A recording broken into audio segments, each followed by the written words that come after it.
결혼한 지 2년, 주변에서 모두가 부러워하는 사이였다. 그런데 지금 사이가 최악이다. 가장 큰 문제는 돈이었다. 아내는 나의 수입에 만족하지 못했다. 그래서 항상 불만이 많았다. 결혼 전 아내는 새마을금고 계약직이었다. 외모가 예뻐서 인기가 많은 사람이었다. 그녀는 화려한 옷을 입고 비싼 레스토랑에서 식사를 즐겼다. 해외여행도 자주 다녔던 사람이었다. 그녀의 인스타를 보면 마치 연예인 같았다. 나도 그녀의 팔로워 중 한 명이었다. 그러다 우연히 그녀를 직접 만날 수 있었다. 그녀는 연예인 못지않게 예뻤다. 나는 그녀에게 구애를 하게 되었다. 수많은 경쟁자들 속에서 내가 승리를 했다. 공기업에 다니는 나에게 그녀도 호감을 보였다. 적어도 안정된 생활이 보장되어서 좋다고 했다. 그렇게 우리는 가까워졌다. 사귀는 동안에도 그녀에게 고백하는 남자가 많았다. 그녀를 잃게 될까봐 두려웠다. 그래서 그녀와의 결혼을 서둘렀다. 그 이후 우리는 화려하게 결혼식을 올렸다. 친구들도 모두 부러워했었다. 아내는 일을 그만두었다. 그리고 취미로 브이로그를 올리곤 했다. 유부녀였지만 팔로워도 제법 많았다. 팔로워가 많아지자 점점 아내의 욕심도 커졌다. 외모를 꾸미고 멋진 장소를 찾아다녔다. 당연히 돈도 많이 들었다. 그리고 아내의 불만이 많아졌다. 내 수입에도 불만을 드러냈다. 물론 내 수입이 적다고 생각하지는 않았다. 우리는 돈 때문에 많이 다투었다. 나이에 비해 적지 않게 벌었다. 하지만 아내는 항상 부족하다고 했다. 대부분의 수입은 아내의 꾸민비로 쓰였다. 아내의 SNS는 무척 화려했다. 아내의 친구들도 모두 부러워했다.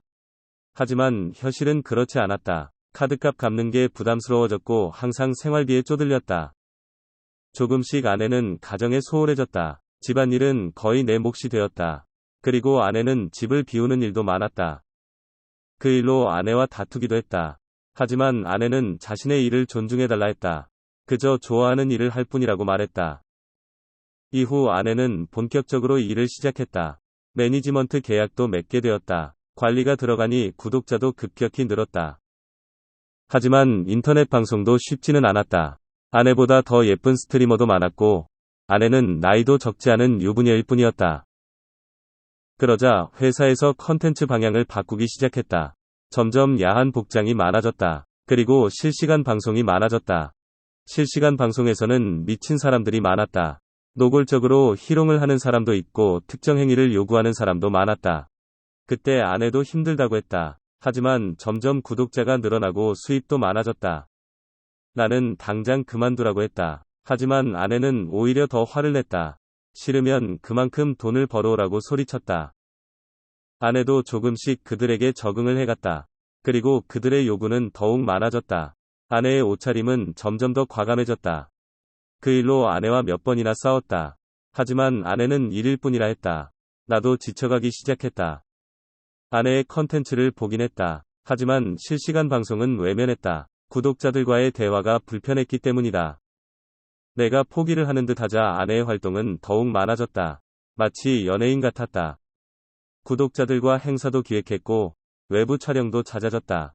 집에도 밤 늦게 들어올 때가 많았다. 나는 그런 아내가 걱정되었다. 하지만 아내는 괜한 걱정 말라고 했다. 이렇게 돈 벌고 몇 년 안에 그만둔다고 했다. 그때 이사도 가고 아이도 가지자고 했다. 불안하지만 아내를 말릴 수 없었다. 그리고 아내가 집을 비우는 일이 점점 많아졌다. 퇴근을 하고 돌아오면 아내가 거의 없다. 혼자 밥을 먹고 청소를 했다. 아내는 종종 외박을 하기도 했다. 회사에서 기획한 이벤트로 출장을 떠난다 했다. 보통 맛집 탐방이나 여행지 소개 등이었다. 어느 날 아내는 3박으로 제주도 출장을 간다 했다. 나는 반대를 했지만 아내는 일이라고 딱 잘라 말했다. 그리고 아내가 제주도로 떠나갔다. 혼자 속이 터지는 나와 달리 아내는 제주도에서 여러 사진을 찍어 올렸다. 정말로 그곳에서 일을 하고 있는 것 같았다. 야한 비키니 차림이 신경이 쓰였다. 하지만 일이라 생각하고 참기로 했다. 그런데 문득 댓글 몇 개가 신경이 쓰였다. 평소에는 댓글을 잘 보지 않았다. 그런데 그날은 유독 댓글을 모두 읽었다. 그리고 구독자 이벤트라는 댓글이 보였다. 무슨 말인지 선뜻 이해가 되지 않았다.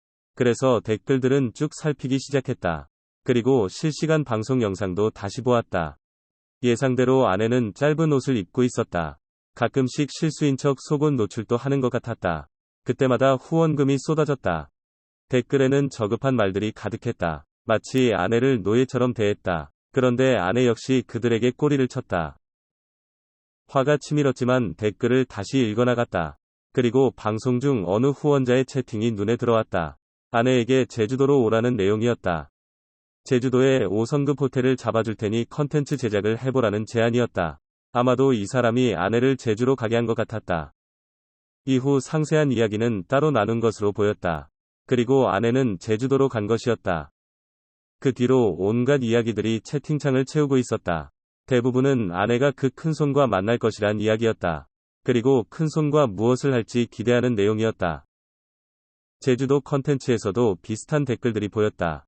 대부분이 큰손과 아내의 관계에 대한 글이었다.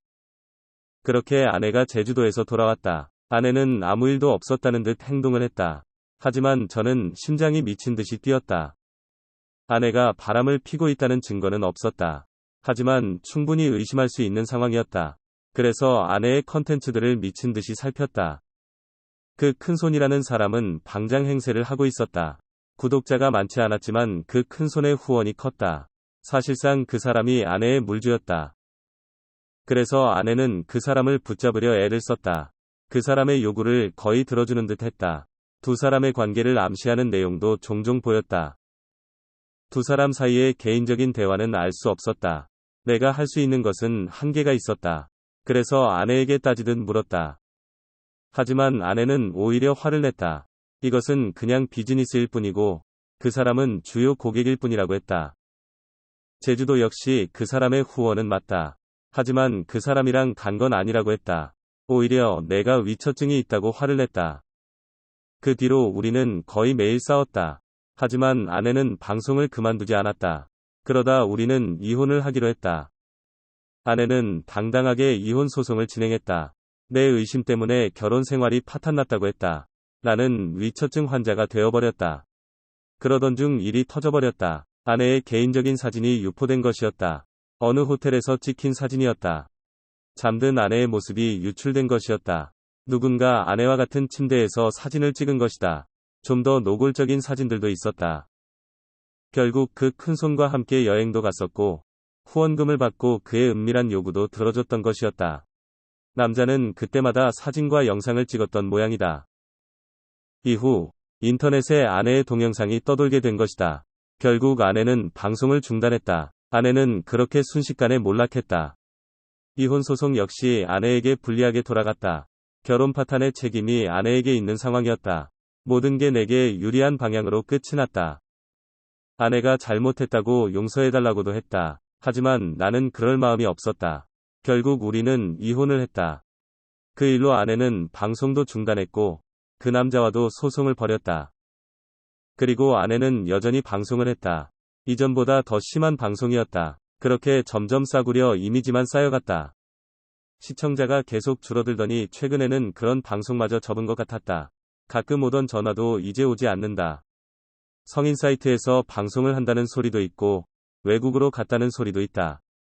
나는 지금 홀가분한 기분이다. 다른 사람을 만나라는 소리도 듣곤 한다. 하지만 다시는 결혼 같은 건 하고 싶지가 않다. 영상 시청 감사합니다.